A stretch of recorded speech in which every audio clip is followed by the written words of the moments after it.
بادشاہ اپنی ملکہ کے ساتھ بیٹھا تھا کہ ہنسی مذاق میں اس نے ملکہ سے پوچھ لیا کہ تمہیں میری شکل کیسی لگتی ہے۔ ملکہ جو بادشاہ کی عزیز ترین بیگم تھی وہ مذاق کے موڈ میں بولی، مجھے آپ شکل سے جہنمی لگتے ہیں۔ یہ فکرہ سننے کے بعد بادشاہ کو غصہ آ گیا اور بولا، میں اگر جہنمی ہوں تو تمہیں 3 طلاقیں دیتا ہوں۔ ملکہ نے یہ سنا تو اس نے رونا پیٹنا شروع کر دیا۔ بادشاہ کو بھی کچھ دیر بعد اپنی غلطی کا احساس ہو گیا۔ اگلے دن بادشاہ سلامت نے ملک کے تمام علماء، مفتی صاحبان اور اماموں کو دربار میں بلا لیا اور ان سے پوچھا، کیا اس طریقے سے میری طلاق ہو چکی ہے؟ سب کا باری باری یہی کہنا تھا کہ ہاں آپ کی طلاق ہو چکی ہے اور شریعت کی روشنی میں ملکہ عالیہ اب آپ کی زوجہ نہیں رہیں۔ لیکن اس محفل میں ایک نوجوان مفتی بھی موجود تھے۔ وہ ایک طرف ہو کر بالکل خاموش بیٹھے رہے۔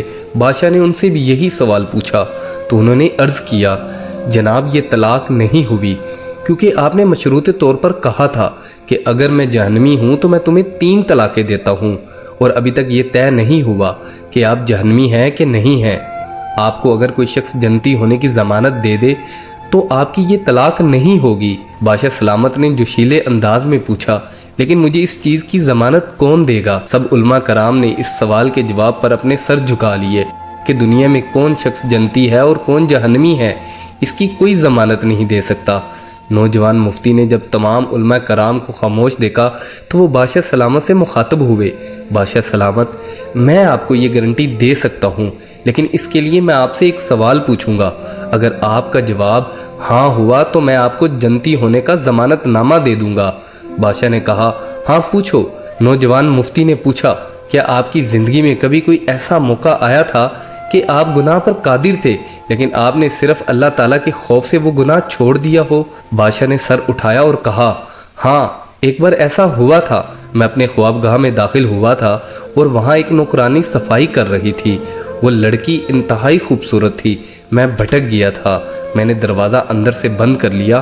میں غلط نیت سے اس لڑکی کی طرف بڑھا تو اس نے رونا شروع کر دیا اور وہ چلا کر بولی، اے بادشاہ، اللہ سے ڈرو، وہ تم سے زیادہ طاقتور ہے۔